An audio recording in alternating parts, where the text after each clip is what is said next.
Malam di Beijing pekat dan menggigit. Jalur-jalur cahaya daripada lampu kenderaan di bawah terbentang tanpa penghujung. Di tingkat 24 sebuah hotel, Profesor Michael Sandel duduk termenung di hadapan jendela. Teh hijau di dalam cawannya sudah lama sejuk. Esok, beliau akan muncul di kaca televisyen negara China dalam sebuah rancangan yang telah diatur begitu teliti sehinggakan soalan dan reaksi tetamu jemputan juga telah ditetapkan terlebih dahulu.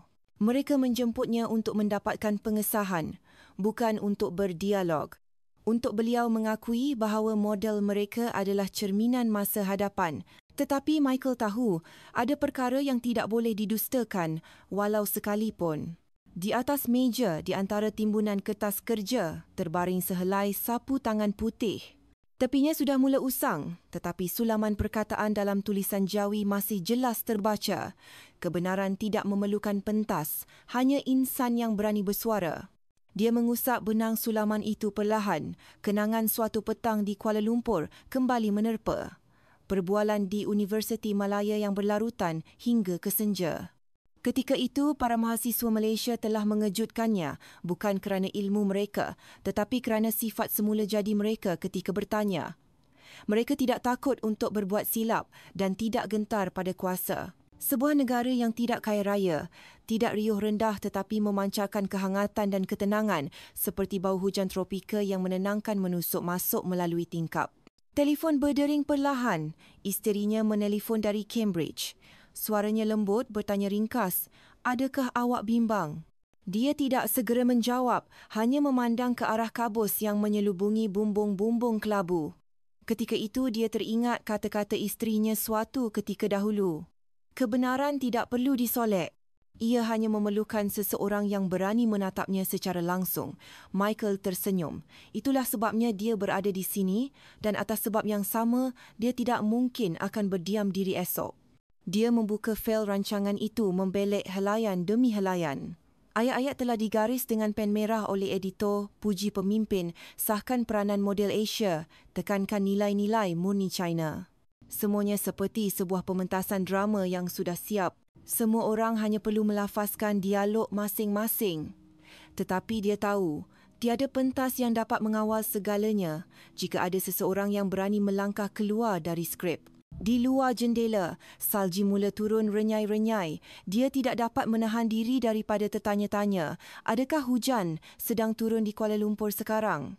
Kota itu yang hangat, lembap dan penuh dengan hilai tawa. Di sanalah dia pernah mendengar mahasiswa berbicara tentang keadilan dengan nada yang tenang tetapi mendalam. Kota di mana dia telah mempelajari falsafah hidup yang sederhana, hidup secukupnya, berfikir dengan jujur dan pelihara kebaikan di dalam hati. Tidak perlu menunjuk-nunjuk, tidak perlu menjadi hebat. Dia teringat seorang mahasiswi berkata, "Profesor, keadilan bukanlah sebuah konsep falsafah. Ia adalah cara kita melayan satu sama lain setiap hari." Sejak itu, dia tidak pernah lagi memandang Asia sebagai bayangan barat, tetapi sebagai cermin yang memantulkan kebijaksanaan yang lebih lembut dan mampan. Malam itu, Michael tidak tidur. Dia melipat sapu tangan itu dan meletakkannya di atas meja. Cahaya keemasan dari lampu meja menyinari sulaman itu membuatnya berkelip seperti bintang di malam yang dingin. Esok, dia akan membawanya bersama, bukan sebagai azimat, tetapi sebagai peringatan bahawa di mana jua, seorang guru tidak sepatutnya berkompromi dengan kepalsuan. Dan di dalam hatinya, di tengah-tengah kegelapan Beijing yang pekat, kehangatan Kuala Lumpur terus bersinar lembut, teguh dan tidak akan pernah padam. Pagi di Beijing bermula dengan cahaya pucat yang menembusi tirai kabus tebal di atas kota yang padat. Ketika kereta stesen televisyen berhenti di hadapan bangunan, Profesor Michael Sandel masih membisu. Dia tidak membawa banyak barang, hanya sebuah fail nipis, sebatang pen lama dan sapu tangan kecil dari Malaysia di dalam poket kotnya. Tiada siapa yang perasan dan tiada siapa yang faham mengapa seorang lelaki dari Harvard menyimpan barangan sederhana seperti itu. Tetapi baginya, ia adalah kenangan yang tidak ternilai, bukti bahawa kebenaran masih mempunyai tempat dalam dunia akademik, tidak kira di mana jua. Laluan menuju ke studio dilapisi granit kelabu yang memantulkan cahaya lampu putih yang dingin. Di dinding tergantung slogan-slogan yang tersusun rapi. Perpaduan adalah kekuatan, kebanggaan pembangunan cara Cina, contoh teladan dunia. Huruf-huruf itu dijilap berkilat seolah-olah sengaja menekankan kepada setiap orang yang lalu bahawa di sini semua jawapan telah tersedia. Michael melangkah perlahan. Bunyi tapak kasutnya bergema lembut di lantai batu. Setiap langkah mengingatkannya pada suasana di dalam bilik kuliah di Kuala Lumpur, di mana para mahasiswa duduk di lantai, mencatat nota dan bertanya soalan dengan mata yang bersinar seperti nyalaan api kecil. Tiada slogan, tiada kamera, tetapi ada kebebasan. Studio itu terang benderang, lebih daripada 20 buah kamera tersusun dalam bentuk separa bulatan. Cahaya dari sailing menumpu tepat ke tempat duduk tetamu, menyilaukan tetapi terasa panas. Pengacara wanita Yao Yao bertubuh langsing dengan suara yang lancar, hasil latihan bertahun-tahun sehingga setiap sebutannya jelas. Di sebalik solekan tebal, tersungging senyuman yang kaku, senyuman yang telah dilatih beratus kali di hadapan cermin. Michael duduk dengan tenang, sikapnya terkawal. Matanya memerhati segala-galanya. Lengan yang diangkat memberi isyarat, fon telinga yang bersambung dengan alat komunikasi dan pandangan mata yang penuh waspada daripada seluruh kru. Semuanya seperti sebuah pementasan besar yang hanya kekurangan satu perkara, kebenaran. Apabila lampu isyarat merah menyala, rakaman pun bermula. Pengacara memulakan bicara dengan rentak yang sempurna pada setiap suku kata. Dia memperkenalkan tetamu jemputan dengan senarai jawatan yang panjang sebelum beralih kepada soalan pertama. Soalan yang kedengaran tidak berbahaya. Profesor, pada pandangan anda, apakah faktor utama yang menjadikan China sebagai model pembangunan terulung di Asia? Suaranya lembut, tetapi tersirat arahan yang tersembunyi. Hanya ada dua pilihan, memuji atau berdiam. Michael menundukkan kepalanya sedikit. Cahaya lampu memantul di dahinya dan rambutnya yang keperakan. Udara di dalam studio terasa berat. Suara pengarah dari fon telinga kedengaran samar-samar, bersedia tukar kamera jika dia bercakap di luar topik. Tetapi dia tidak bercakap di luar topik. Dia hanya bercakap sesuatu yang berbeza. Suaranya rendah dan tenang, jelas tetapi tidak bergetar. Saya fikir, apabila kita bercakap tentang pembangunan, kita sering terlupa satu sisi yang lain, pertumbuhan. Dia berhenti seketika, kemudian memandang tepat ke arah pengacara. Sebuah negara mungkin boleh membina bangunan pencakar langit, mungkin boleh mencipta roket, tetapi jika rakyatnya tidak mempunyai kebebasan untuk bertanya, itu masih belum dipanggil pertumbuhan. Ayat itu jatuh seperti titisan air di permukaan yang tenang, mencipta riak yang tidak kelihatan. Beberapa juruteknik saling berpandangan. Beberapa batang pen di meja editor berhenti menulis serta-merta. Pengacara itu masih tersenyum, tetapi matanya bergetar. Senyuman itu mula mengeras seperti cat yang mengelupas dari dinding. Michael tidak meninggikan suaranya. Dia hanya menyambung dengan nada seperti seorang guru di dalam kelas. Pembangunan ialah kelajuan, tetapi pertumbuhan ialah arah tuju. Jika kita hanya menambah kelajuan tanpa mengetahui ke mana kita menuju, ia tidak ubah seperti berlari di dalam sebuah pagar sesat. Kata-kata terakhir itu membuatkan seluruh studio senyap sunyi. Kesunyian yang begitu pekat seolah-olah semua bunyi telah disedut hilang. Di sudut bilik, pengarah memberi isyarat untuk menukar sudut kamera, tetapi tiada siapa yang berani bergerak. Di skrin monitor utama, imej profesor dari Amerika itu masih duduk tenang, pandangannya teguh. Tiada siapa yang tahu bahawa di dalam poket kotnya, sulaman dalam tulisan jawi itu terbaring senyap seperti seberkas cahaya yang sedia memandu arah ke perbualan seterusnya, di mana nama sebuah negara di Asia Tenggara akan membuatkan seluruh studio terdiam kaku. Suasana di studio seakan-akan termampat sejak Michael menyebut perkataan pertumbuhan dan bukannya pembangunan. Keheningan yang berat menyelubungi semua orang. Mereka tahu rancangan ini tidak direka untuk jawapan seperti itu. Pengacara itu cuba mengembalikan keseimbangannya. Dia menyesuaikan nada suaranya kembali ke landasan yang selamat. Profesor, ramai yang percaya bahawa China adalah satu-satunya model yang patut dicontohi oleh Asia. Pada pandangan anda, adakah negara lain yang setanding? Soalan itu kedengaran seperti perangkap yang dibalut baldu, lembut tetapi menyembunyikan mata yang tajam. Michael terdiam seketika. Cahaya studio menerangi wajahnya yang dipenuhi kedutan usia.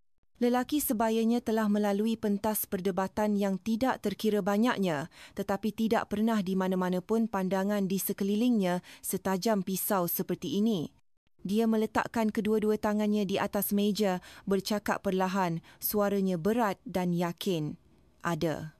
Sebuah negara yang jauh lebih kecil tetapi telah membuatkan saya percaya bahawa masa depan Asia tidak terletak pada kekuasaan tetapi pada belas kasihan. Dia berhenti, memandang jauh seolah-olah menembusi ufuk. Negara itu ialah Malaysia. Kata-kata itu jatuh seperti batu ke dalam air yang tenang. Semuanya terhenti. Tiada pergerakan, tiada bisikan di fon telinga. Wajah pengacara wanita itu membeku seketika, seakan tidak pasti jika dia mendengar dengan betul. Tetapi Michael menyambung dengan nada yang lancar, seolah-olah sedang memberi syarahan di dalam kelas. Dia bercerita tentang suatu petang di Kuala Lumpur 2 tahun lalu di dalam Universiti Malaya di mana dia berbincang dengan mahasiswa Malaysia tentang keadilan dan pasaran. Tiada lampu sorot, tiada skrip, tiada kamera. Hanya wajah-wajah muda yang bersinar dengan rasa ingin tahu. Dia berkata itu adalah perbincangan terpanjang dalam hidupnya, bermula ketika cahaya matahari masih menembusi bumbung bangunan dan berakhir apabila cahaya bulan menyinari Sungai Klang yang tenang. Mereka tidak bertanya soalan yang enak didengar. Seorang mahasiswa berkata, jika keuntungan adalah keadilan, adakah itu bermakna orang miskin adalah peselah? Seorang mahasiswi dalam pakaian seragamnya berdiri dan bercakap tentang belas kasihan dan tanggungjawab sosial, tentang cara rakyat Malaysia melihat kehidupan bukan dengan ketakutan tetapi dengan mempersoalkan diri sendiri. Michael masih ingat gambaran itu dengan jelas. Bilik darjah yang kecil, kipas sailing berputar perlahan, bau hujan tropika dari luar tingkap dan tiada siapa yang berganjak walaupun hari sudah gelap. Dia sedar pada ketika itu rakyat Malaysia mempunyai sesuatu yang telah hilang di banyak negara lain.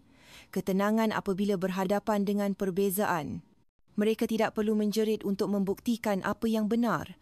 Mereka hanya mendengar dan berhujah balas dengan alasan yang lembut. Kembali ke masa kini, di tengah-tengah cahaya terang di studio, suara Michael tetap teguh tetapi tenang. Malaysia bukanlah negara yang hebat dari segi saiz, tetapi hebat dengan perkara yang tidak kelihatan. Moral, rasa hormat dan kepercayaan bahawa setiap orang boleh melakukan perkara yang betul tanpa mengharapkan pujian. Dia bercerita bagaimana selepas perbincangan hari itu, seorang mahasiswa memberinya sehelai sapu tangan dengan sulaman kebenaran, tidak memerlukan pentas dan dia membawanya ke mana-mana sahaja sejak itu. Sehingga ke tahap ini, pengarah di bilik kawalan berkata perlahan melalui alat komunikasi, tukar sudut kamera, jangan zoom mukanya, tetapi tiada siapa yang berani menyentuh butang. Semua orang terpukau dengan suaranya, seolah-olah sedang mendengar kuliah falsafah di tengah-tengah studio bertaraf nasional. Michael tidak memandang pengacara. Dia memandang terus ke lensa kamera, pandangannya seolah-olah menembusi skrin kepada penonton di seluruh negara. Saya melihat di Kuala Lumpur, mahasiswa tidak takut, pensyarah tidak takut pada soalan dan tidak takut pada kesilapan. Mereka belajar untuk memahami, bukan untuk grade. Dan apabila saya melihat itu, saya faham bahawa kekuatan sesebuah negara tidak terletak pada teknologi atau tenteranya, tetapi pada sama ada generasi mudanya mempunyai hak untuk bertanya soalan atau tidak. Keheningan kembali menyelimuti. Semua kamera terus berfungsi tetapi tiada siapa yang memberi arahan.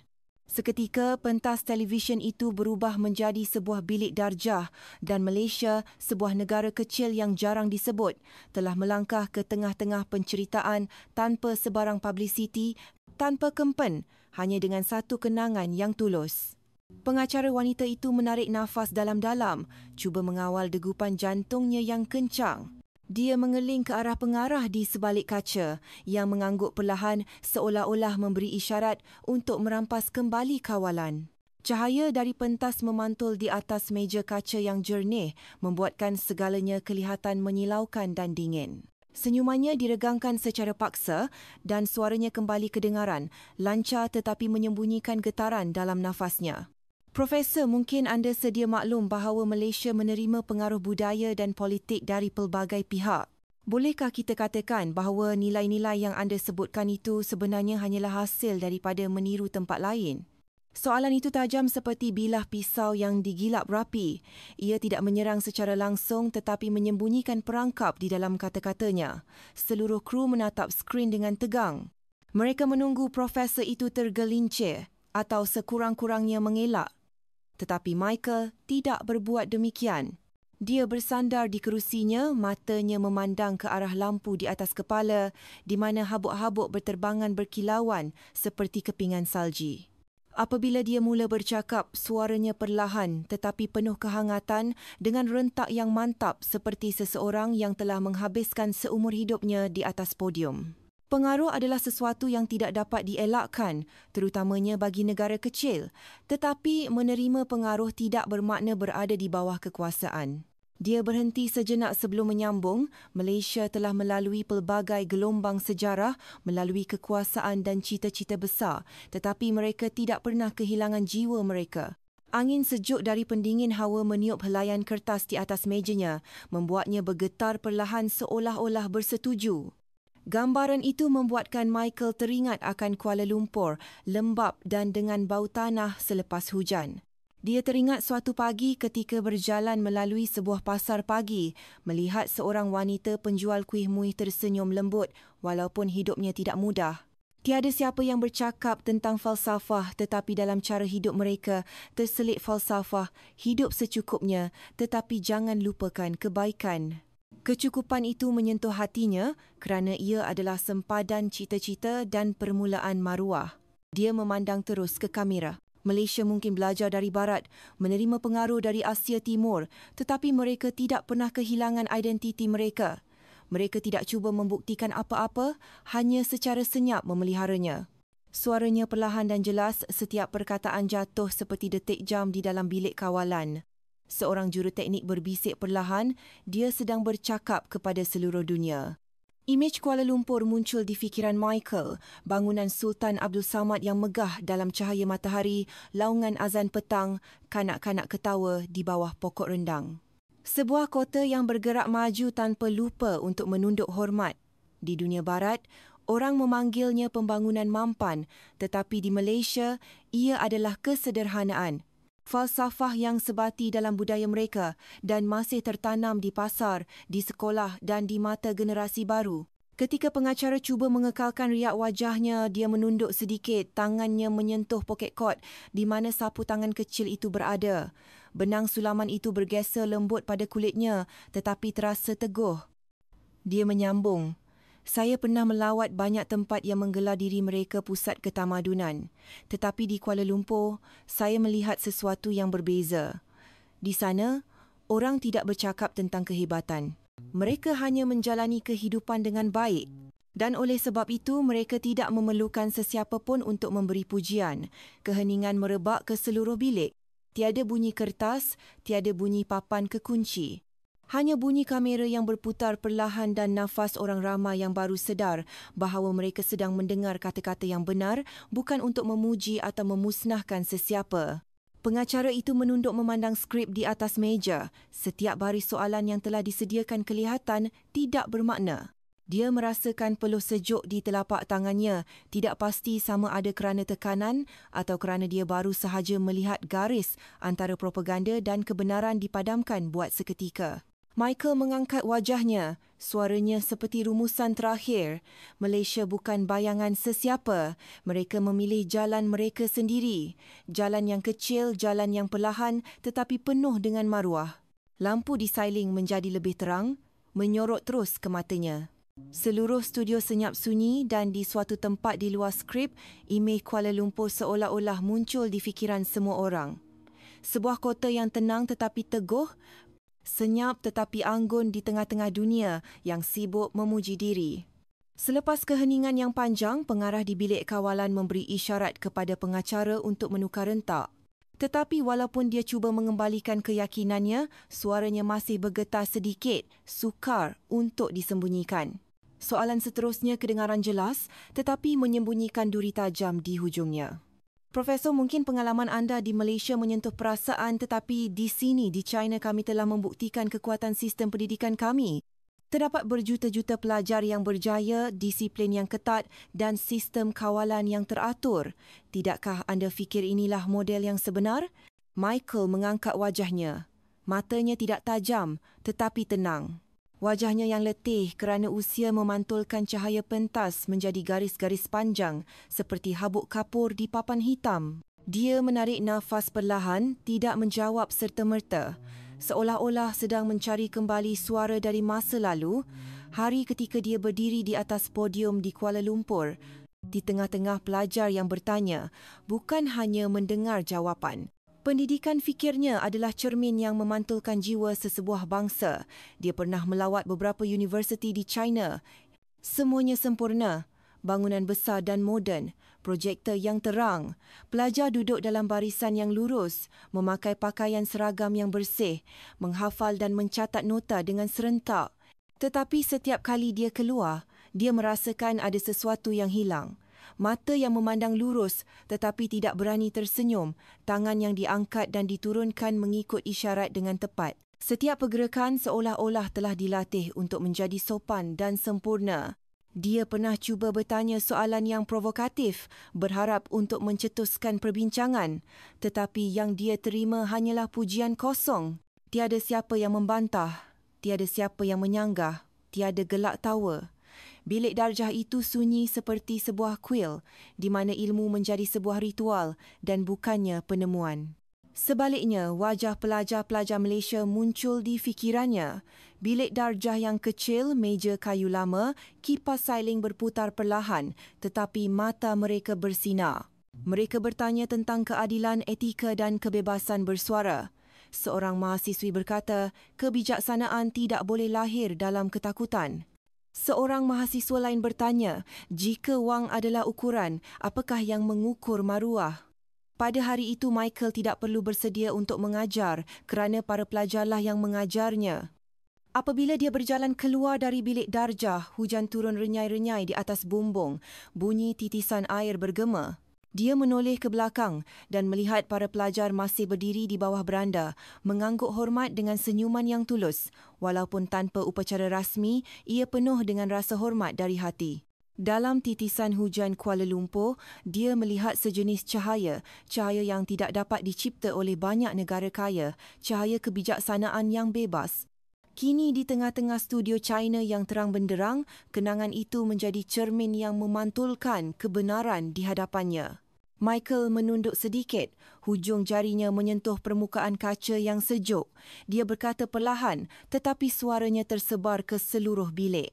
Sistem pendidikan yang kuat tidak diukur dari jumlah sekolah atau jumlah pelajar yang mendapat markah tinggi. Ia diukur dari satu perkara sahaja. Sama ada pelajar mempunyai hak untuk bertanya mengapa atau tidak.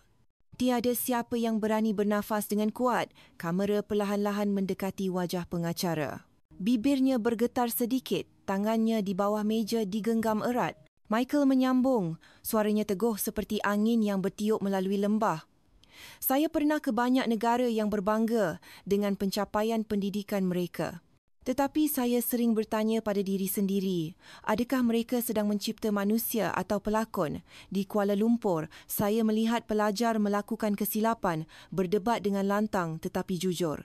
Di tempat lain, saya melihat orang yang sempurna dalam kesunyian. Dan di mana sahaja pelajar takut untuk bertanya, di situlah masa depan tidak dapat bertumbuh. Lampu studio menyorot terus ke rambutnya yang keperakan, memancarkan cahaya putih. Kata-katanya berakhir. Seluruh bilik kaku, beberapa juruteknik menundukkan kepala, tidak berani melihat skrin. Mereka tahu pada saat itu, sebuah kebenaran telah dilafazkan. Tidak lantang, tetapi menghentam akar umbi perkara yang terlarang. Michael duduk diam, kedua-dua tangannya dirapatkan di atas meja kaca yang sejuk. Dia memandang terus ke kamera. Dia tahu rakaman ini akan dipotong, tetapi itu tidak penting lagi. Kerana di dunia yang taksub untuk membuktikan kehebatan, satu ayat yang benar sudah cukup untuk membuat dinding keangkuhan bergegar. Siaran pada hari itu berakhir dengan kesunyian yang tidak dijangka. Ketika Michael belum selesai bercakap, imejnya hilang dari skrin. Gema terakhir yang didengari penonton adalah ayat yang terputus di tengah jalan. Sebuah negara boleh menjadi hebat, tetapi jika anak mudanya tidak berhak bertanya soalan, itu bukan masa depan tetapi sebuah kotak yang terkunci rapat. Lampu isyarat merah terpadam. Bilik kawalan riuh dengan jeritan kru yang bertindih. Pengarah memberi arahan ringkas, masuk iklan dan segalanya terhenti seolah-olah masa dibekukan dalam sekelip mata. Pengacara wanita itu menunduk memandang kertas putih di tangannya. Dia tahu tiada satu baris pun di situ yang boleh membantunya sekarang.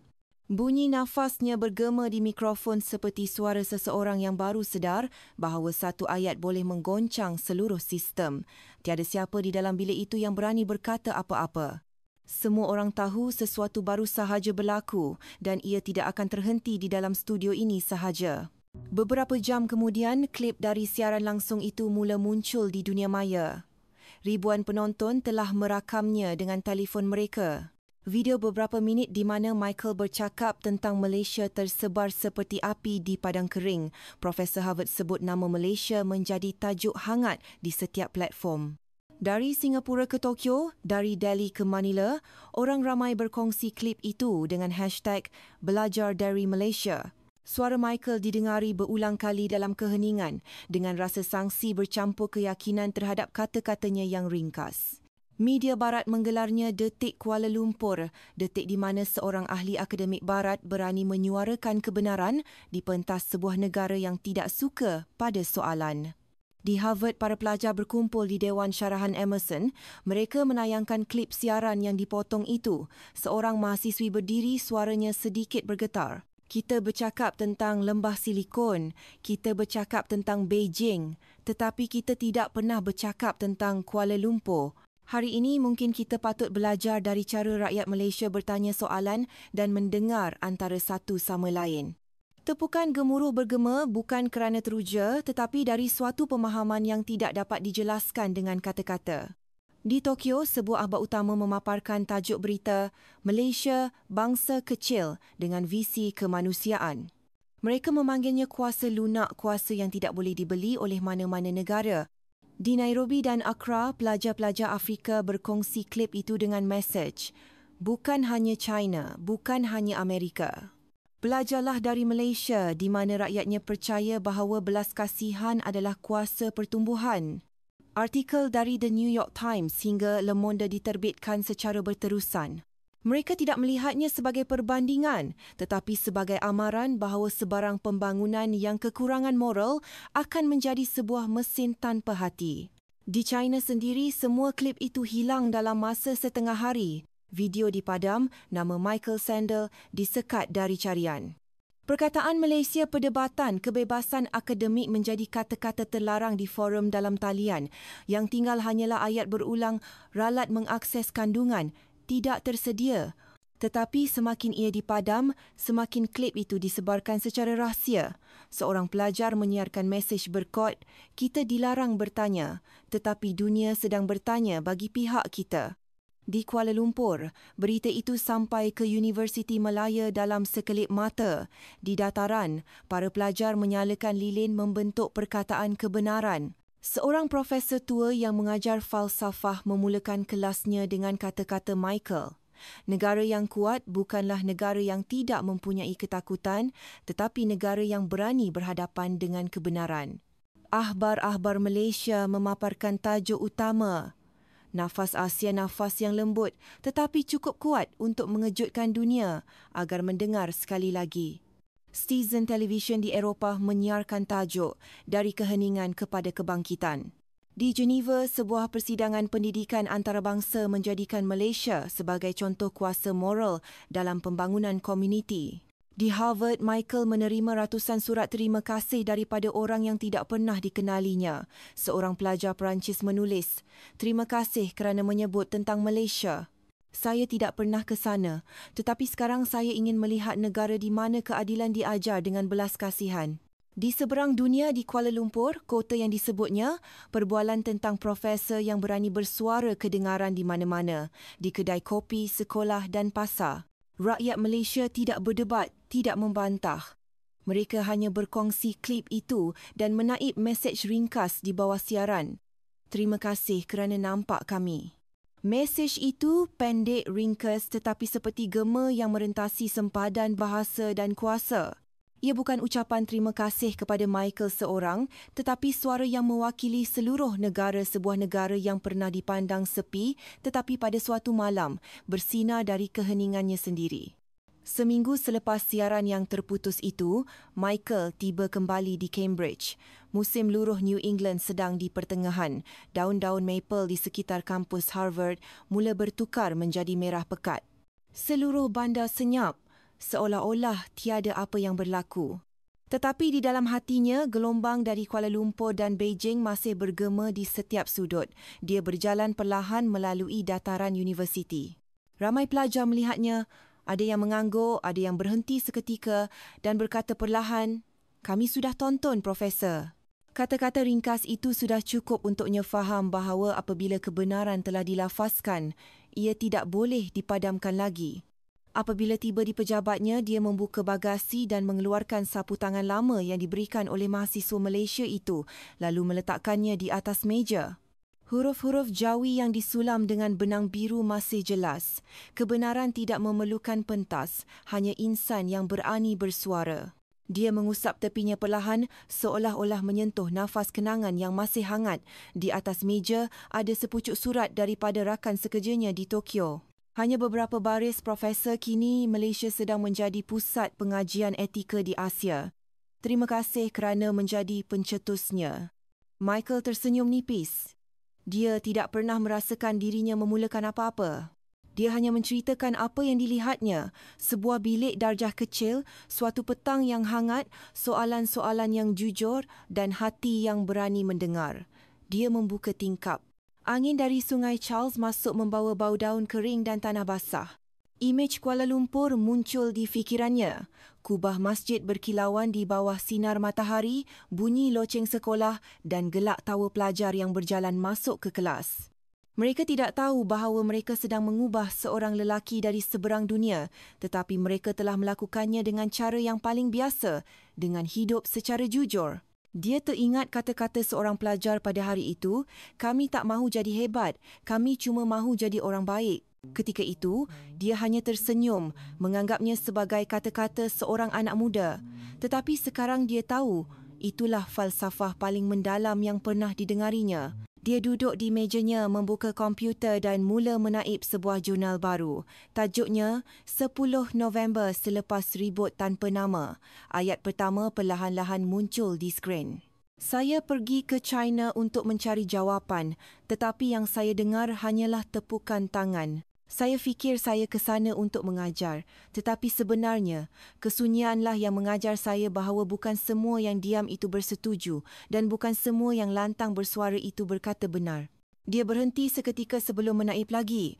"Malaysia mengajar saya bahawa kekuatan sesebuah bangsa tidak terletak pada suara yang mereka laungkan, tetapi pada cara mereka memilih untuk tidak melaung. Mereka memelihara belas kasihan dan belas kasihan itulah dinding yang paling kukuh. Cahaya matahari petang menembusi tingkap, membentuk jalur-jalur keemasan." Dia bangun, membuka laci dan mengeluarkan sehelai bendera kecil jalur gemilang yang pernah diberikan oleh seorang mahasiswa Malaysia pada hari perpisahan. Dia tidak menggantungnya, hanya meletakkannya di sebelah sapu tangan lama itu. Dua objek ringkas berdiri bersebelahan, satu simbol akal, satu lagi simbol belas kasihan. Apabila cahaya matahari terakhir hilang di sebalik bangunan fakulti, dia menaip ayat terakhir di dalam fail itu perlahan-lahan. Pertumbuhan bukan sekadar melangkah ke atas, tetapi memahami diri sendiri. Pusat ketamadunan bukanlah tempat di mana bangunan tertinggi berada, tetapi di mana manusianya paling baik. Malaysia tidak perlu membuktikan ini dengan kuasa. Mereka membuktikannya dengan cara hidup mereka. Dan itulah sebabnya dunia mula mendengar dengan teliti. Dia menekan butang simpan, mematikan komputer dan duduk diam memandang keluar jendela. Sehelai daun melayang di tiup angin, berputar perlahan seperti ucapan selamat tinggal yang lembut. Pada saat itu, dia tahu sebahagian daripada hatinya telah tertinggal di tebingan Sungai Klang, di mana insan-insan di sana pernah mengajarnya pelajaran hidup yang paling sederhana, bahawa kebenaran tidak memerlukan pentas, ia hanya memerlukan insan yang berani bersuara.